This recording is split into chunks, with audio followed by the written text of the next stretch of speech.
Hi, my name's Debbie Villadero, and I'm an assistant managing editor here at Education Week. And I have with me some of our crack reporters here at Ed Week. I'm Catherine Gewirtz. Sarah Dockery-Sparks. Christina Samuels.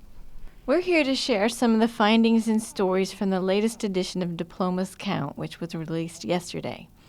Every year, the Editorial Projects and Education Research Center does its own statistical analysis of state and national graduation rates. And the big news in this year's report was that after declining or stagnating for 2 years, the nation's graduation rate appeared to turn the corner with the class of 2008. And incidentally, 2008 is the most recent year for which data is available. The graduation rate for the class of '08 was 71.6%, which is nearly 3 percentage points higher than it was in 2007 and the highest it's been since the 1980s. And those gains were seen pretty much across the board, coming in every major racial and ethnic group and in 3/4 of the states. I hope you'll go to edweek.org to read more about those statistical breakdowns and to see the research center's findings on which states and which large school districts made the most progress. But we're here today to talk about the stories in this year's edition. We called the report Beyond High School Before Baccalaureate because we attempted to focus on the space between a high school diploma and a 4-year college degree.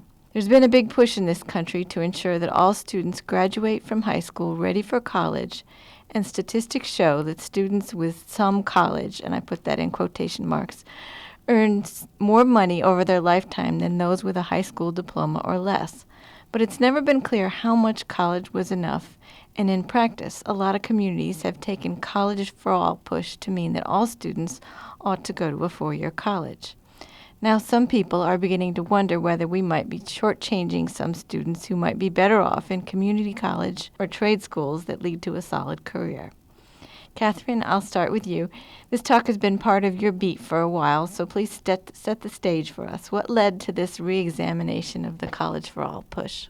I think a lot of what brought on the most recent round of conversation is this report from Harvard in February, Pathways to Prosperity, which really brought this into question and wondered whether College for All is as well suited to as many kids as we have tended to think.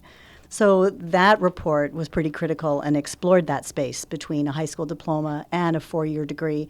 But oddly, what it also brought into focus was the fact that that was not really what most people were talking about to begin with.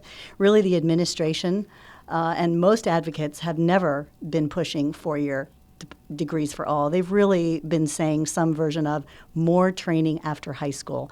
And the debate about the Harvard report made that clear, that that has been the rhetoric, some kind of additional training after high school. The question is how much and for whom. Even before that Harvard report, I think some of what led to this was the increasing focus on college and career readiness as our goal instead of just finishing high school. For a long time, we all thought that finishing high school was enough to take you to whatever was next. And it's become clear that it's not enough. You have to do something more than just get a diploma. So then you go back to the questions. Who does what, how much training, and for what goal? Who advises kids on how to go? And who gets left behind if the right advice isn't given and the right supports aren't provided? So I think in the middle of all that, you get this debate about what sorts of certificates or degrees are best intended for whom. So round and round we go. In this year's report, we try to profile what some of those alternative pathways might look like.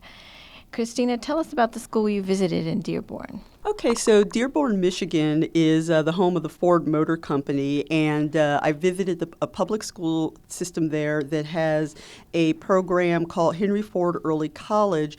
This program allows kids to go through, get a high school diploma, get community college credit, and also end up with a medical technologist certification in maybe becoming a paramedic, a radiologist, a physical therapy assistant, some program like that. It's a pretty small program. It's just starting out. It's got 173 students, and it's a 5-year program, so the oldest students in it are just seniors right now. But the kids love it, and one thing that's very interesting about it is the Henry Ford Health System has also been a major player in, providing mentorships for the kids, providing opportunities for the students to visit the hospital, taking classes or providing classroom space for them. So this is something that people are looking at and saying, are these early college programs a way to provide an alternative pathway for kids to provide something that they might not have otherwise been able to experience if they didn't have that opportunity available to them. It seems to be working so far, but one challenge, of course, is that it's a very rigorous program. And so one of the questions with whether you how you replicate it is whether you'll be able to get as many students in it as you would like, because it's pretty hard. But they're doing an interesting job out there. Catherine, you visited some of the programs operating through the Linked Learning Initiative in California. Can you tell us a bit about what you found and how those programs might differ from the sort of early college Christina visited? Sure. It's an interesting program, Linked Learning in California. This initiative really tries to get at a historic split in our thinking and in our practice between career and tech ed on the one hand and university prep, or a prep curriculum on the other. They're really trying to fuse those two together to create what they see as more options for kids. You don't just do a career tech path and maybe end up somewhere short of a baccalaureate degree or a university program, that really it's creating more options. So the way they attack that is they're looking at 9 districts who are building multiple career pathways at each high school. So kids can choose from different ways of approaching the academic content they need, and they get related work experience and career and tech training in the school. So there's those 3 elements. So essentially, it's learning the same rigorous academics, but through a lens that is hopefully more engaging and exciting for kids. They can learn the same stuff through a performing arts lens or through an engineering magnet lens, but they get work experience and they get skills training, higher level career skills training, along with their English and their math and the social studies and all the stuff that kids typically take.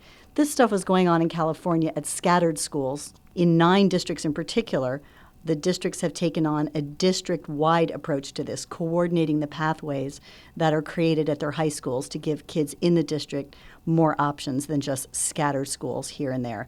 So the idea here is a prep program doesn't have to be university for all. It can be anything. It can be prep for certificate, prep for associate's degree, prep for 4-year university, along with work and skills.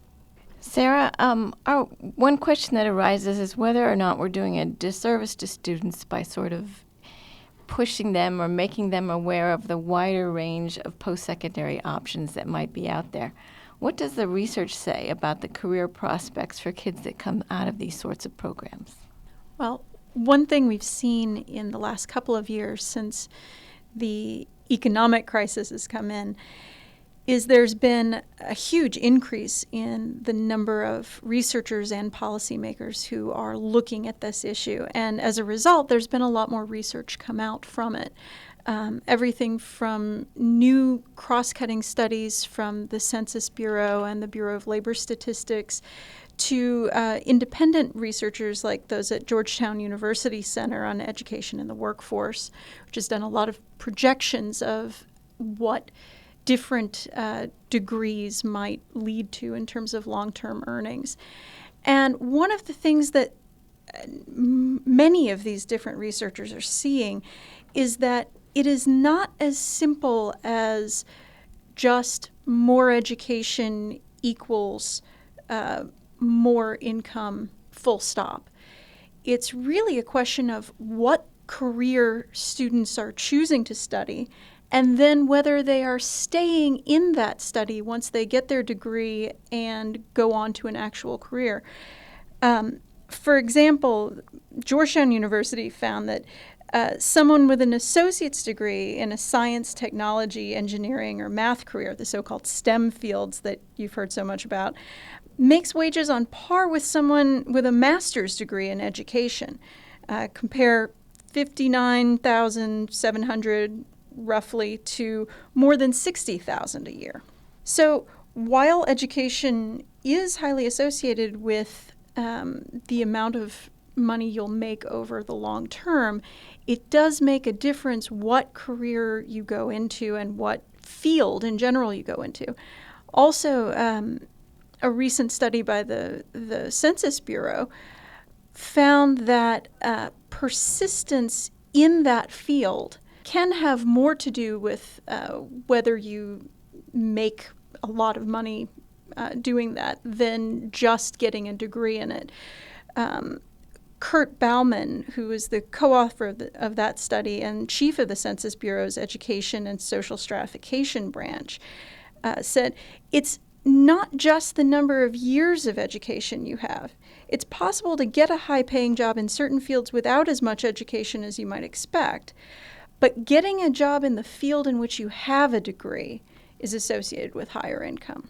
So I think it really depends on how well schools advise students of what careers they want to look at in the long term, and then have the education follow from that, rather than starting with a specific education level and then trying to find a career that matches it. Well, thanks, Sarah. We have lots more interesting issues that we explore in this report. We look at things like counselors and whether or not they have the knowledge of these kinds of options. And we look at questions like whether or not this reverts us to a tracking system where some students are funneled into four-year schools and the rest take a lower track where they might be getting less attention. So I hope you'll pick up a copy of this issue of Diplomas Count, and thank you very much.